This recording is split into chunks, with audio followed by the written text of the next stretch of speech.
Hey, and welcome to Project Maximum. This is Amit Hassan, and today I'm going to be giving you a quick overview about the structure of the heart and its pumping mechanism. So let's get started. Okay, first let's talk about the structure. Heart has three layers and one covering. The covering is called pericardium. Peri stands for outer, and cardium comes from the word cardia, which means heart. So it translates into the outer covering of the heart, pericardium. This is the covering, and these three are the layers. There are three layers, the outermost layer being the epicardium. Epi means outer, epicardium. The middle layer being myocardium. Myo stands for muscle, and endocardium, that means the innermost layer. Okay, talking about the functions, epicardium is the outer covering of the heart. It is made up of connective tissues, and the fat bodies are scattered on the epicardium. Okay, that's an MCQ. Myocardium, as myo stands for muscles, so the cardiac muscles are located in that layer, and that layer helps to contract and relax the heart.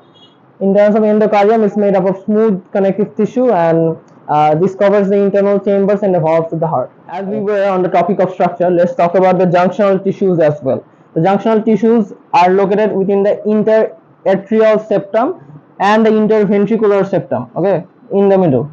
So there are mainly four types. Number one being the sinoatrial node here. It is known as the heart's natural pacemaker.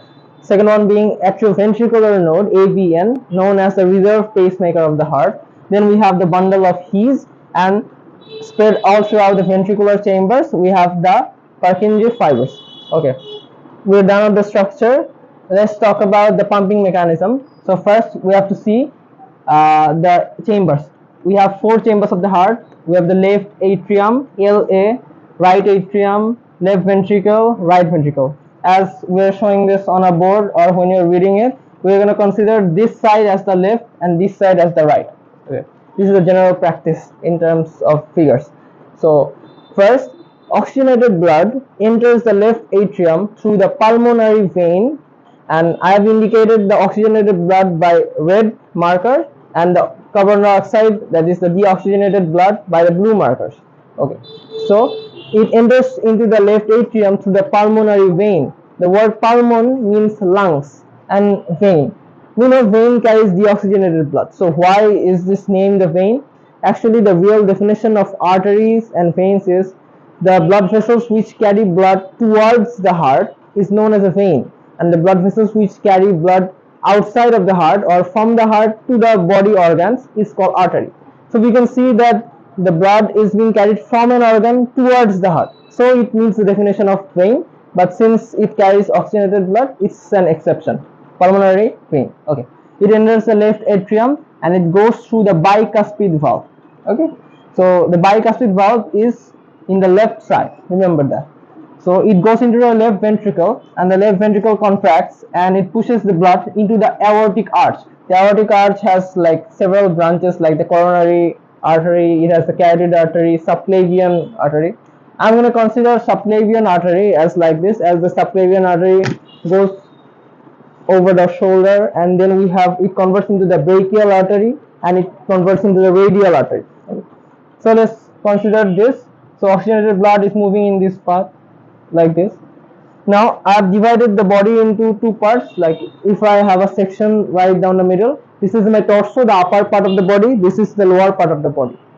If oxygenated blood and the artery goes into the upper part and any of the organs of the upper part, and then a vein returns the carbon dioxide blood or deoxygenated blood, that vein is called superior vena cava. If the vein returns from a part of the lower body, it is known as the inferior vena cava. So superior vena cava, superior for higher upper body, inferior vena cava for lower of the body. Okay, so superior vena cava and inferior vena cava carry the deoxygenated blood and they meet together right at the orifice, and they enter the right atrium. So the important thing to note here is left atrium receives oxygenated blood, right atrium receives deoxygenated blood. Okay, so deoxygenated blood enters the right atrium through the tricuspid valve.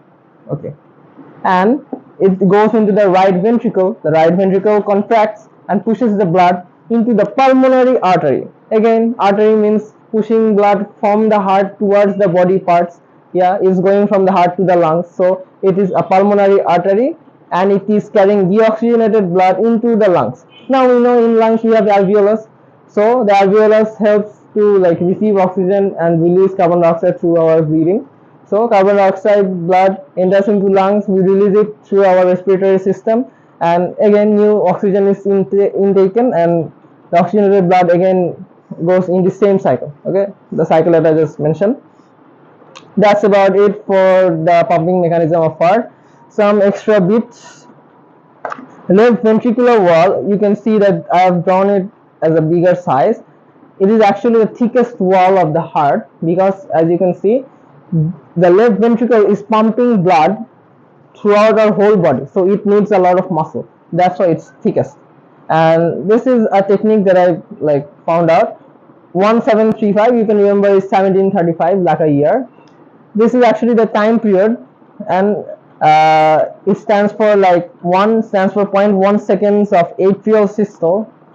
It takes 0.7 seconds for atrial diastole. Going to this part, ventricular systole takes 0.3 seconds, ventricular diastole takes 0.5 seconds. Just a neat trick.